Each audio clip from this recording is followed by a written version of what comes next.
The green phosphor dot was steady for 11 seconds. Then it wasn't. Staff Sergeant Tim Dugan sat behind the radar scope aboard an E-3C Sentry, orbiting over northern Saudi Arabia, watching the airspace above western Iraq on the night of February 6, 1991. His job was tracking every aircraft in a box of sky roughly the size of West Virginia. Two friendly blips, call signs he recognized from the mission package briefing, were heading north. One hostile blip was heading south, fast, descending. Standard intercept geometry. He'd seen dozens of these setups over the previous 3 weeks of the air campaign. What he hadn't seen was what happened next. The two blips merged. The hostile return vanished, and the weapons console showed no missile launch, no radar lock from either friendly aircraft, no infrared track, nothing. The kill indicators that should have lit up his scope stayed dark. This is the kind of story that gets buried under the bigger headlines of Desert Storm, and most people have never heard how it actually played out. If that's the sort of thing you want more of, hit subscribe now. Drop a like while you're at it. And if you've heard a different version of what happened that night, leave it in the comments. Dugan keyed his mic and queried the flight lead. The response came back clipped, almost confused. Splash 1. One enemy aircraft destroyed.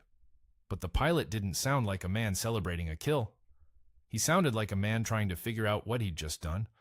The OWAC's mission crew had a problem. Every air-to-air kill required classification, weapon type, engagement range, launch parameters.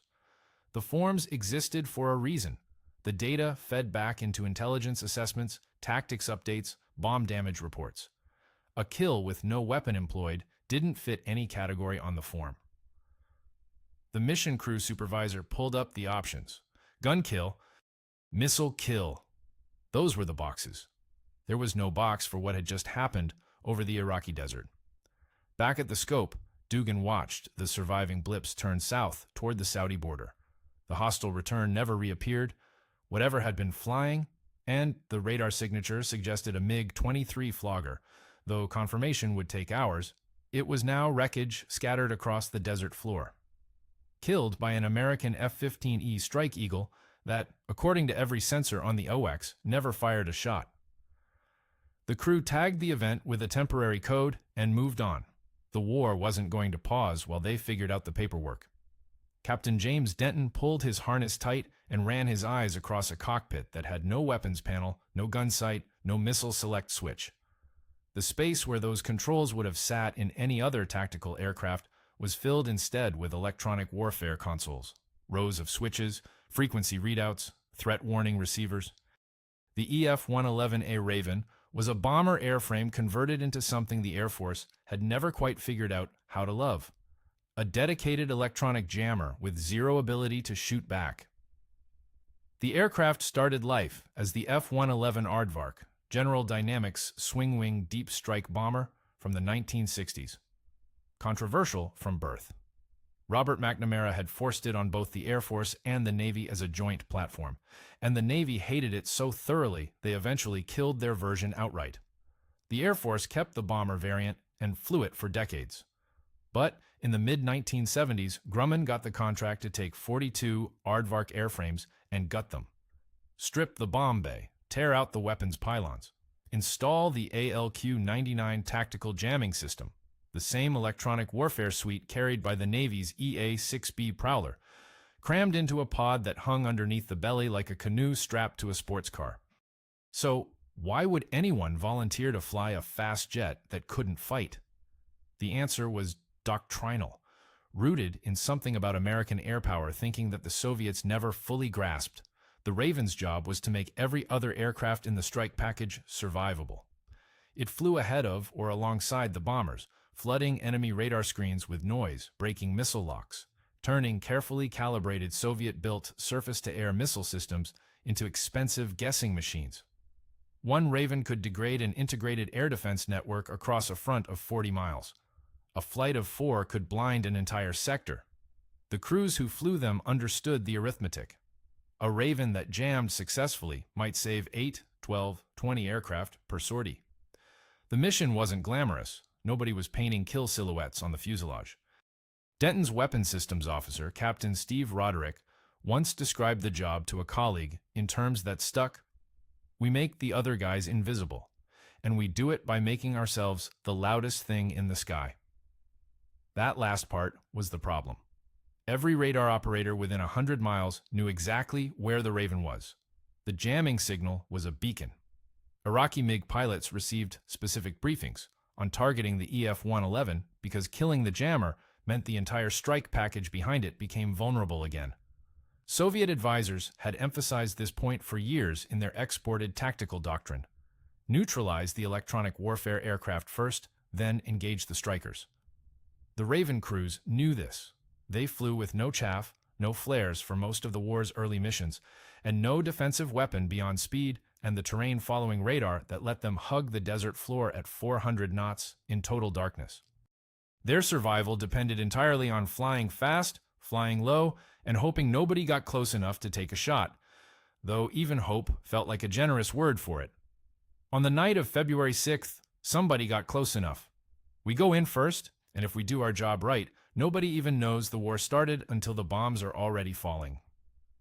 That was how one Raven pilot summarized the mission brief on the afternoon of January 17, 1991, hours before the largest coordinated airstrike since World War II. The plan was staggering in scope and ruthlessly mechanical in execution. Coalition air planners had divided Iraqi airspace into kill boxes, each one assigned a specific strike package with a specific time-on-target window measured in seconds. F-117 Nighthawk stealth fighters would hit command bunkers in Baghdad. F-15E Strike Eagles would hammer airfields in the west. Navy Tomahawk cruise missiles would arc in from the Red Sea and the Persian Gulf simultaneously. British Tornadoes would come in low to crater runways.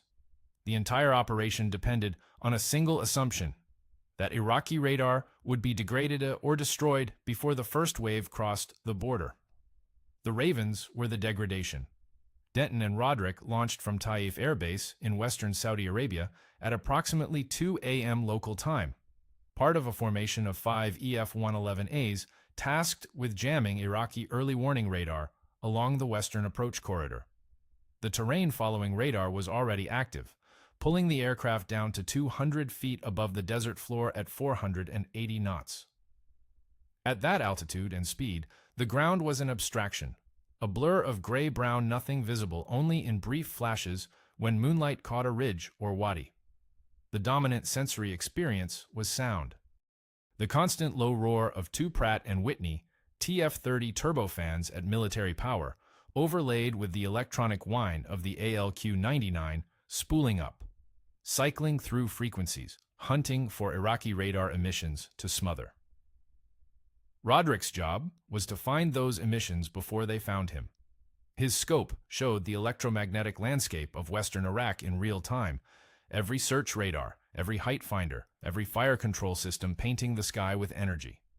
Each one appeared as a line on his display, categorized by type. Soviet P-14, Tall King long-range surveillance radars, P-15, flat-face acquisition radars feeding SA-3 GOA and SA-6 gainful missile batteries. The density was staggering. Iraqi air defenses in this sector alone comprised more surface-to-air missile systems than NATO had deployed across the entire Central European front. The Raven's jamming pod could handle multiple threats simultaneously, but the geometry mattered enormously. Too far from the radar and the jamming signal was too weak. Too close and the radar could burn through the noise. The sweet spot was a corridor roughly 15 to 25 miles from the emitter, and Roderick had to keep the aircraft in that corridor while Denton flew at treetop height in the dark. The margin between effective jamming and becoming a target was measured in single-digit miles. At 2:22 a.m., the first Tomahawks crossed the border. Roderick watched his scope light up as Iraqi radar operators, suddenly aware that something was happening, brought every system to full power. The electromagnetic spectrum went from cluttered to chaotic in about 90 seconds. Frequencies that had been dormant surged to life. New emitters appeared on bearings where intelligence had mapped nothing. Either the Iraqis had mobile systems that pre-war reconnaissance missed, or they had kept certain radars deliberately silent to avoid being cataloged. Probably both. Roderick began jamming, The ALQ-99 pod responded with programmed noise patterns tailored to each radar type. Barrage jamming against the search radars, more sophisticated deceptive techniques against the fire control systems. On the Iraqi screens, the effect would have been immediate and disorienting. Targets dissolving into static, range gates breaking, azimuth readings jumping wildly. A radar operator trained on Soviet equipment would recognize jamming when he saw it, but recognizing it and defeating it were different problems entirely. Within 14 minutes of the first Tomahawk crossing, coalition aircraft reported that SA-2 and SA-3 batteries in the western sector were firing ballistically, launching missiles without radar lock, aiming at empty sky based on nothing but last known heading. The missiles corkscrewed upward into the darkness and detonated at preset altitudes, their proximity fuses finding nothing. From the cockpit of a strike aircraft at medium altitude, the effect was terrifying. Orange fireballs blooming silently below, then the pressure wave rocking the airframe a half-second later. But the missiles weren't guiding. The Iraqi operators were blind, swinging at shadows. The Ravens had done their job. The sky was broken open, and the strike packages poured through the gap. What nobody in the Raven formation knew yet was that the Iraqis were already adapting. The Iraqi Air Force was not stupid. They were outmatched and outgunned, flying with a command structure that Saddam Hussein had personally hollowed out through decades of loyalty purges.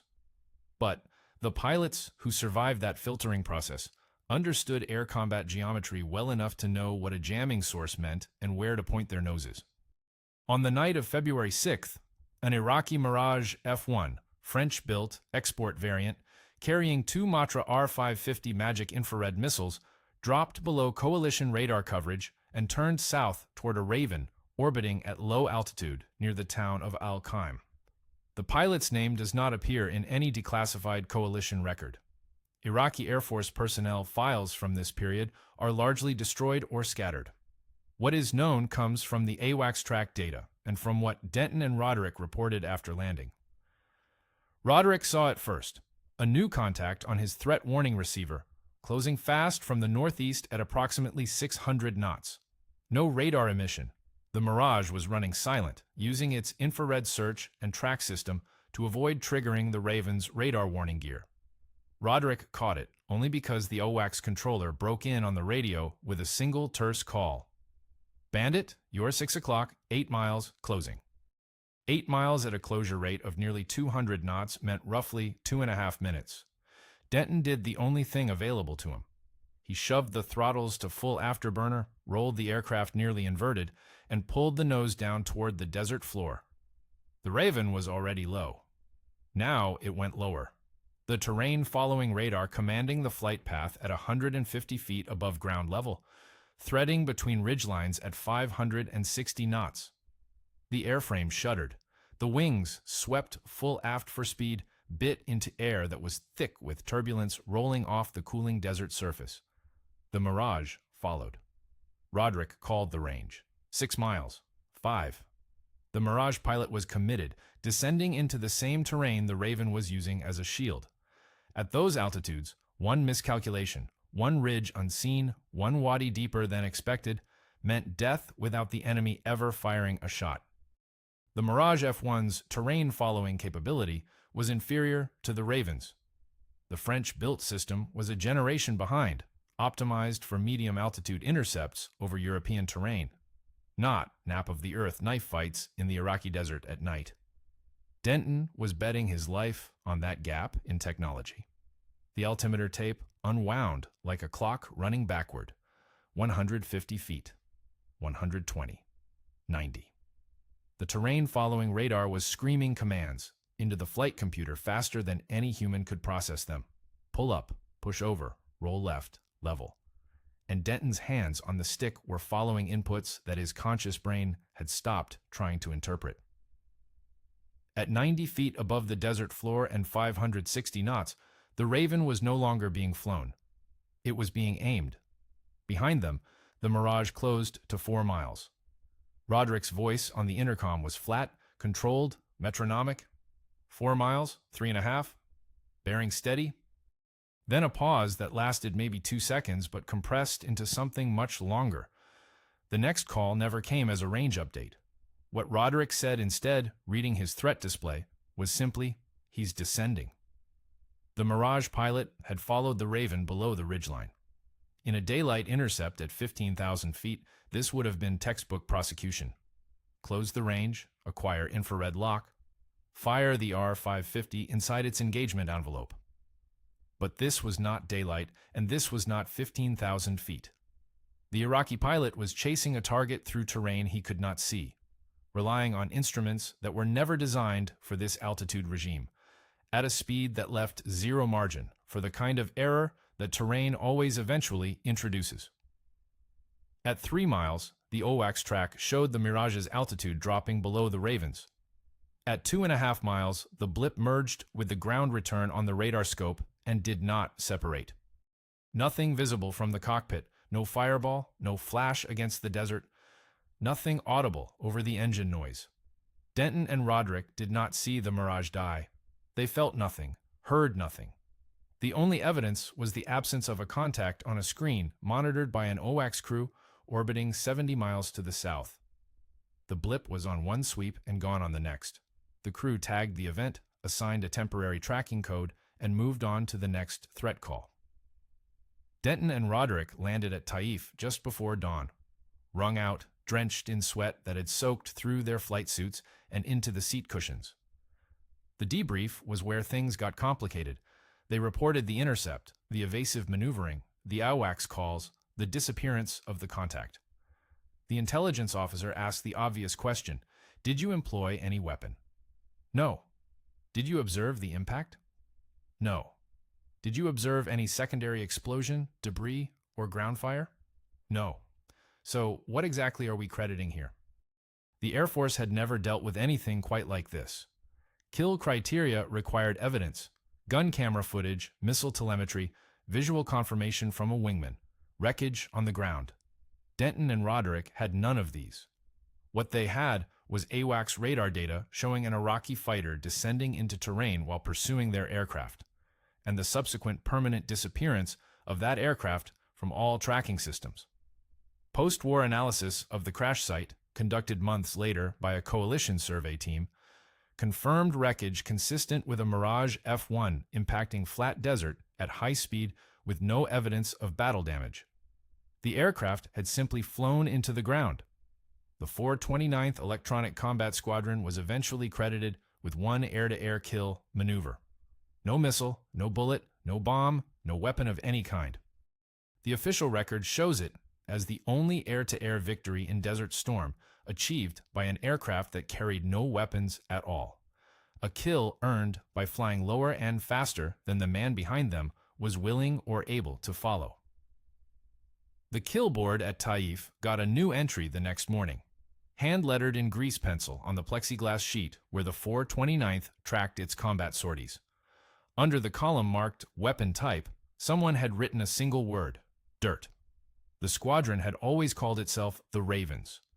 After February 6th, the rest of the air wing started calling them something else. The crews who flew strike packages through the corridors the EF-111As had ripped open. The F-15E pilots, the F-16 jocks, the Wild Weasel crews in their F-4Gs started referring to Denton and Roderick's aircraft as the Ghost Killer. Nothing official, nothing sanctioned, just a name that stuck to a crew who had destroyed an enemy fighter without touching it, without seeing it, without even knowing for certain it was gone until someone on an OWACS console told them so after the fact. The intelligence summary from the 7th of February notes the engagement with clinical detachment. Iraqi Mirage F1, tail number unknown, assessed destroyed due to controlled flight into terrain during pursuit of coalition electronic warfare asset. No ordnance expended by friendly forces, the driest possible language for what amounted to a man chasing a shadow into the ground at 500 knots. What made this kill distinctly American had nothing to do with courage. The Iraqi Mirage pilot had plenty of his own, and you don't descend to 100 feet at night in combat without it. What made it American was the system. The AWACS orbiting at 30,000 feet, feeding real-time threat data to an aircraft that couldn't defend itself. The terrain-following radar built by Texas Instruments, reading the desert floor 2,000 times per second and translating geology into survival. The ALQ-99 jamming pod that had already blinded every radar in the sector, forcing the Mirage pilot to close visually in conditions where visual acquisition was impossible. The Pratt & Whitney engines that gave Denton the thrust to stay ahead. Every piece of that chain was American-designed and American-built, American-maintained by crew chiefs working 12-hour shifts on a flight line where the daytime temperature hit 120 degrees. The Iraqi pilot fought one airplane. He lost to an entire industrial civilization. Denton received the Distinguished Flying Cross. Roderick received the same. The citations mention exceptional airmanship and decisive action in the face of a determined enemy attack, language that captures approximately none of what it feels like to fly 90 feet above the ground in the dark while someone behind you is trying to kill you. Both men finished the war and flew their Ravens home, then returned to the routine of peacetime electronic warfare training. Roderick would later note in a squadron history interview that the strangest part of the whole experience was the silence, the absence of the explosion he kept expecting to hear, the missile impact that never came, replaced by nothing at all. Just Denton's breathing on the intercom and the steady hum of the jamming pod doing its work. The Iraqis learned from it. In the years after Desert Storm, Iraqi air defense doctrine shifted heavily toward passive detection methods. Infrared search, acoustic monitoring, visual observer networks, specifically designed to counter the electronic jamming that had blinded them in January and February of 1991.